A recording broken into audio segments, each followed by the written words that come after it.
নতুন central AC করা সম্পূর্ণ বিদেশি টেকনিকের এই পার্লারের সরু বিছানায় শুয়ে ফেসিয়ালের ম্যাসাজ নিচ্ছিলাম। মেয়েটা এত যত্ন করে ম্যাসাজ দিচ্ছে যে আরামে আমি মনে হয় একটু ঘুমিয়েই পড়েছিলাম। হঠাৎ নিজের নাম শুনে একটু চমকে উঠে সামনে তাকালাম।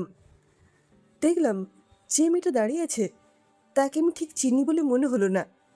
ঝকঝকে মসৃণ ত্বক, লম্বা কালো চুল, স্লিম ফিগার, পরনে রুচিসম্মত আনকমন ডিজাইনে বানানো কুর্তি, পায়ে স্লিপার, আর সব কিছু ছাপিয়ে তার উজ্জীবিত চোখ দুটো আমার নজরে এলো, আত্মবিশ্বাসে ভরপুর। আমি বোকা বোকা মুখ করে বললাম, আপনি কে? আমি কি আপনাকে চিনি? সে বলল, আরে, এই চেমড়িতে পড়া অনামিকা তো তুই। তোর বাবা আশুতোষ লাহা। বললাম, হ্যাঁ, কিন্তু আপনি কে?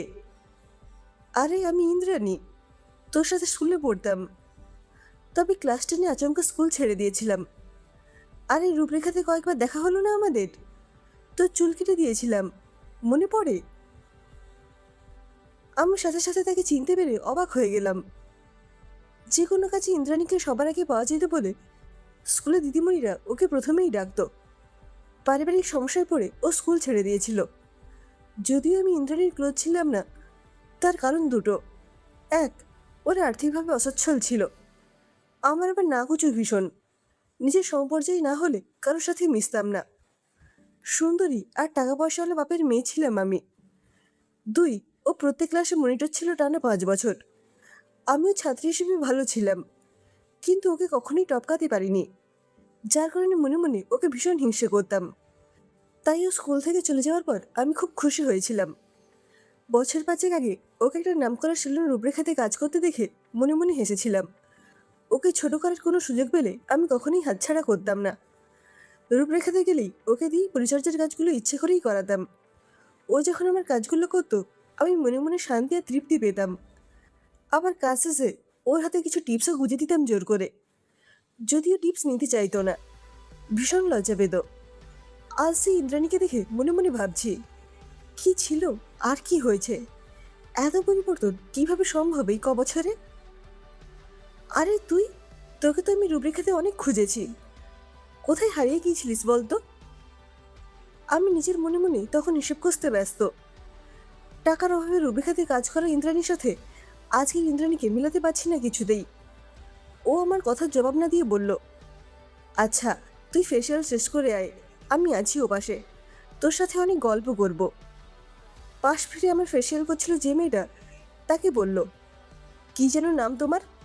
এ কিন্তু আমার ছোটবেলার বান্ধবী, এর কাজটা ভালো মতো করবে, ঠিক আছে? মেয়েটা ভয় জড়সড় হয়ে আস্তে করে মাথা নাড়ল। একটু বিরক্ত হলাম, এমন ভাব করছে যেন নিজের পার্লার। আমার বিষয়ে কারো অযাচিত হস্তক্ষেপ আমার বরাবরই বিরক্ত লাগে। তবুও আমি কিছু বললাম না ইন্দ্রাণীকে। আসলে বলতে পারলাম না। আগের ইন্দ্রাণী হলে হয়তো বলতাম, কিন্তু এখনকার ইন্দ্রাণীকে বলতে পারলাম না কিছুই, ও ধারালো ব্যক্তিত্বের জন্য। ফেসিয়াল করার পর সুসজ্জিত অফিস ঘরে ঢুকে আমি আরও একবার হোঁচট খেলাম। এত সুন্দর করে ডেকোরেট করা যে তা কি দেখতে হয়! দেওয়াল জুড়ে ইন্দ্রাণীর অসংখ্য ছবি, কখনো পুরস্কার হাতে, কখনো বিভিন্ন বিজনেস উদ্বোধনের। ইন্দ্রাণী ডাকলো, আয়, বস এখানে। এখন আমি ধাতস্থ হতে পারিনি ইন্দ্রাণীর এই বেশভূষার সাথে। এতক্ষণে আমার জানা হয়ে গেছে যে পার্লারটার মালিক স্বয়ং ইন্দ্রাণী। ইন্দ্রাণীর এগিয়ে দিয়ে চেয়ারটায় বসতেই সে জিজ্ঞেস করলো, কিরে, অবাক হচ্ছিস? হব না বলে বললাম, কি করে এসব সম্ভব হলো একটু বলবি? আমি আমার বিস্ময়বোধ আবার লুকোতে পারি না। ইন্দ্রাণী একটু হাসলো, তারপর কয়েক সেকেন্ড চুপ করে থেকে বলল, প্রচণ্ড জেদ, পরিশ্রম, সততা আর ঈশ্বরের আশীর্বাদ আমার সাফল্যের মূল মন্ত্র। পরিস্থিতির চাপে পড়ে কত কি করেছি তুই তো জানিস। তাছাড়া পরিশ্রম করতে পারলে মানুষের দিন ঘুরতে সময় লাগে না রে। অনেক খারাপ দিন পার করে এত দূর এসেছি, তাই নিজেকে সামনে রেখে সবসময় মাটিতে পা ফেলেই হাঁটে। যদি এখন প্রজাপতির মতো উড়ে বেড়াবার দিন আমার, কিন্তু আমি যে ইন্দ্রাণী আগেও ছিলাম, এখনও আছি। ওর কথা শুনে আমি কষ্ট করে ঠোঁট টেনে হাসার চেষ্টা করি, কিন্তু হাসিটা আসলো না কিছুতেই। ওর খারাপ দিনেও কি কি করেছে তা আমি জানি না, তবে রূপরেখাতে ওর সাথে যা করেছি তা নিশ্চয়ই ও ভোলেনি। সেদিনের কথাটা মনে পড়ে গেল। সেদিন আমার মনে হয়েছিল পার্লারের মধ্যেই আমার হীরের আংটিটা হারিয়েছে। ওটা ছিল আমার স্বামী মহেশের মায়ের স্মৃতি। দিশেহারা আমি তখন ওকেই চোর সাব্যস্ত করতে চাইছিলাম। বারবার ওকে ইনিয়ে বিনিয়ে জিজ্ঞেস করছিলাম আংটিটার কথা। আমার মনোভাবও বুঝতে পেরেই অপমানে আর লজ্জায় মাথা নিচু করেছিল। অপমানে ওর চোখ দিয়ে দুফোঁটা জলও পড়েছিল। আমি কোনো কিছুই ভ্রুক্ষেপ করিনি সেদিন। পরে বাড়িতে এসে অনেক খোঁজাখুঁজির পর আমার পুরনো একটা পার্সের মধ্যেই পেয়ে গিয়েছিলাম আংটিটাকে। পরে যখন আবার রূপরেখাতে গিয়ে ওর খোঁজ করি সরি বলবো বলে, তখন আর ওকে পাইনি। ওর কি মনে আছে সেই ঘটনা? অতীত ভাবতে ভাবতে বর্তমানে ইন্দ্রাণীর উপস্থিতি ভুলে গিয়েছিলাম। সে আমায় ডাকলো, শোন, এই বছর উমেন বিজনেস অ্যাওয়ার্ডটা আমি পাচ্ছি, হস্তশিল্পের পোশাকের শোরুম ইন্দ্রাণীর জন্য। আমার চোখ কপালে উঠলে সে একটু হেসে বলল, অবাক হচ্ছিস? অনেকেই হয়। ইন্দ্রাণীর পোশাকের ডিজাইনের জন্যই আমার কপাল খুলে গেছে।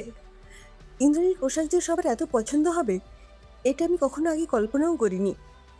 এই যে তোর পরনের শাড়িটা আমি নিজে ডিজাইন করেছি, তোকে কিন্তু বেশ মানিয়েছে শাড়িটা। আজ মনে হচ্ছে ডিজাইনার হিসেবে আমি সার্থক। তোর মতো ব্র্যান্ডেড সুন্দরীর গায়ে আমার ডিজাইন করা পোশাক, ভাবা যায়? ইন্দ্রাণীর কথায় আমি একবার নিজের দিকে তাকালাম। হ্যাঁ, আমার পরনে ইন্দ্রাণীর শাড়ি। এটা গত বছর পয়লা বৈশাখে মহেশ কিনে দিয়েছিল। আমার আরেকবার হিংসা হলো ওর সফলতা দেখে। আর আমি কেবল মহেশের বউ হয়ে রইলাম। আমার কষ্টার্জিত সার্টিফিকেট পড়ে আছে আলমারির কোনো এক কোণে। ওহো, তোকে তো বলতে ভুলে গেছি, আমার বিয়ে আগামী 25 তারিখ। তুই কিন্তু অবশ্যই আসবি তোর বরকে নিয়ে। ইন্দ্রাণী তার সামনে টেবিলে রাখা ব্যাগটা থেকে একটা কার্ড আর পেন বের করে আমার নাম লিখে এগিয়ে দিল আমার দিকে। আমি সেটা নিয়ে নেড়েচেড়ে দেখছিলাম। ইন্দ্রাণী আবার নিজেই বলতে শুরু করলো, সঞ্জীব, মানে যার সাথে আমার বিয়ে হবে, ও কিন্তু খুব ভালো, জানিস? আমরা একে অপরকে চিনি 5 বছর যাবৎ। আমার এত অর্জনে সে তুই অর্থ বলিস বা নাম ডাক, ওর ভূমিকা অনেক। এই যে দেখ, এনগেজমেন্ট রিং। বলে হাতটা এগিয়ে দিয়ে বলল, হীরের আংটি, বিখ্যাত ডিবিয়ার্স ব্র্যান্ডের। সুন্দর না? এইরকম আরও 3টে আংটি আছে আমার। ও যখনই কোথাও যায় আমার জন্য এরকম ছোটোখাটো কিছু গিফট নিয়ে আসে। আমি মানা করলেও মোটে শোনে না।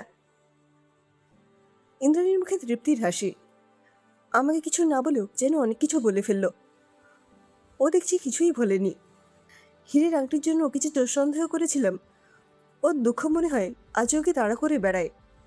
আমি সরি বলতে চাইছিলাম, কিন্তু বলার আগেই ইন্দ্রাণী বলল, তোর তো আজকাল মনে হয় নিজের খুব যত্ন নিতে হয়, রেগুলার পার্লারে আসতে হয়, তাই না? আমি প্রশ্নবোধক দৃষ্টিতে তাকালাম ওর দিকে। সেদিন কাগজে তোকে নিয়ে একটা খবর বেরিয়েছিল দেখলাম। কোনো একটা মন্ত্রীর সফরসঙ্গী হয়েছিলি তুই। আর কি যেন একটা পাচার করতে গিয়ে তোর উপর অ্যারেস্ট হয়েছে। ইন্দ্রাণী সব জেনে গেছে দেখছি। আমার আর ইন্দ্রাণী চোখে চোখ রেখে বসে গল্প করার সাহস হলো না। অপমান আর লজ্জায় সেখান থেকে উঠে বেরিয়ে আসতেই পেছন থেকে ইন্দ্রাণী বলল, আমার পার্লার সবসময় তোর জন্য খোলা, বিনা দ্বিধায় চলে আসবি যখন তোর প্রয়োজন হবে।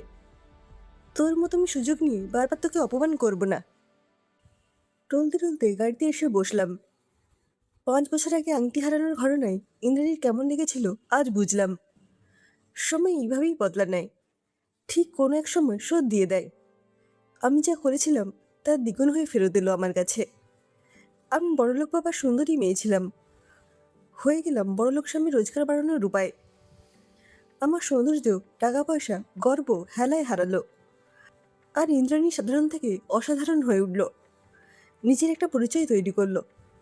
ঠিক যেমন একটা শুঁয়োপোকা থেকে ধীরে ধীরে প্রজাপতির জন্ম হয়।